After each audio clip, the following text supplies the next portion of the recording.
Just a quick forward note for the video, all the footage I'm going to be using is from me streaming this game. Since this is more of a mini review, I thought it'd make more sense, and in this way you get to see me waffling a lot. Oh, and I'm capturing this on a backwards compatible PS3, hence the black lines at the top of the bottom. Enjoy. I first played this as a wee sprogling on my chip PS2. Basically a PS2 that played pirated games, and I couldn't get past the first stage. It's not Soulsborne hard, just much harder than you'd expect for a PS2 Transformers game.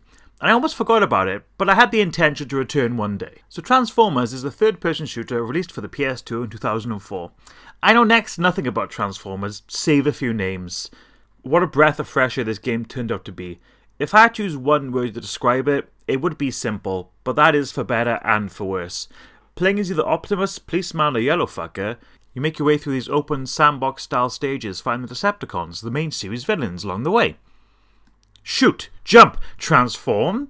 Okay, transforming is kind of useless, except for some ramps in the game, and that's mostly just the first stage. I don't remember any other essential use for vehicles, which is a real shame.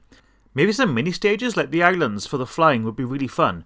Make a racetrack where you have to drive around it and really use all the mechanics given to you in the game. But the transforming is kind of forgotten, which is a huge, huge shame.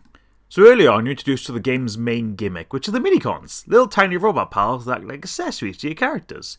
Give them rockets, mines, shields, regenerating health, a higher jump, different flying, different visors, better melee, flying, zooms.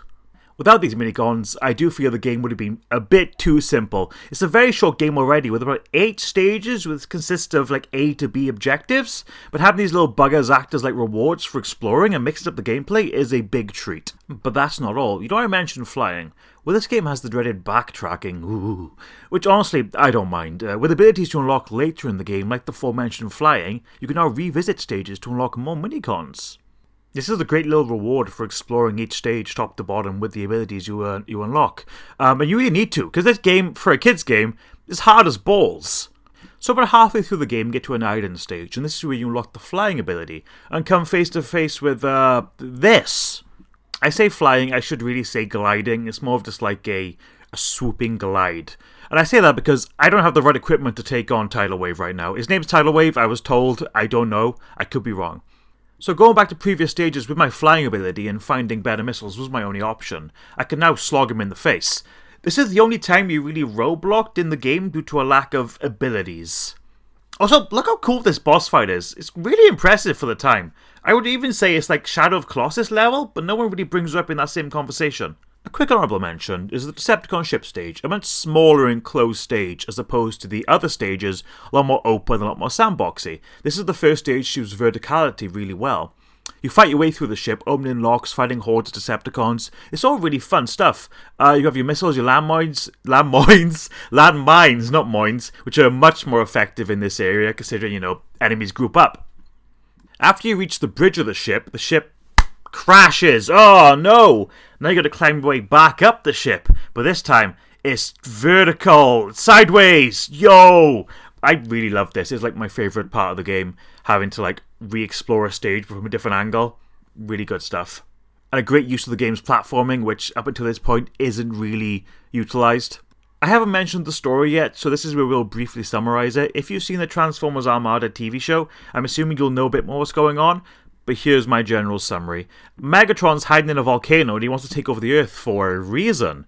Yeah. Oh, and he wants to get minicons for reason. Insert bad guy plot here. Death of humanity. Cybertron, blah blah blah. This minicon's a coffee machine. How evil. So beating Starscream, best Transformer. Helicopter, who loves to throw me off this structure. And Megatron, we beat the game, right? Wrong. You need more minicons to fight Space Anus Unicron, who is currently attacking Cybertron, a place that's not really been mentioned up to this point apart from the opening cutscene. Thankfully, during my playthrough, we already had enough minicons. You know when I said you only get roadblocked once? I was wrong. Having enough minicons lets you face the final boss in this game, who shows up out of nowhere because Transformers lore? I'm unsure on the amount of minicons you need to beat the final boss, or access the final boss I should say, because I did the victory lap of the game before fighting Megafuck, but I definitely didn't have all of them. And I have to say, the game just kept impressing me because this final boss is like kind of wild. You fly around Cybertron, which is a whole new mechanic, into his urethra shooting a laser. A for spectacle, Do this for about 10 minutes, 1 minute shooting, 9 minutes chasing, and you win. It felt very PS2 last boss era. I find this generation favoured final bosses with the new mechanics that just kind of pop up out of nowhere. Revisiting this game after years of wondering was an overall positive experience, a surprising experience.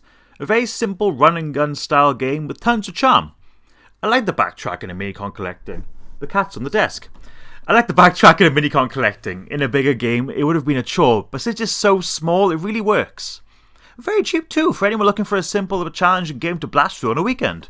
Feels like a precursor to the Fall of Cybertron games I, again, started but never beat. On a scale of 1 to fun, I'd give it a 7. Thanks for watching, and I hope you enjoy the rest of your day.